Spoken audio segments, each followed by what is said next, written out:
यांचा आदर्श डोळ्यासमोर ठेवून स्वराज्य रक्षक धर्मवीर संभाजीराजे यांनी हे हिंदवी स्वराज्य उभा केलं आणि तेवढ्याच ताकदीनं ते चालवलं देखील.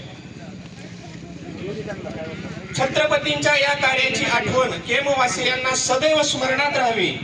पैशातून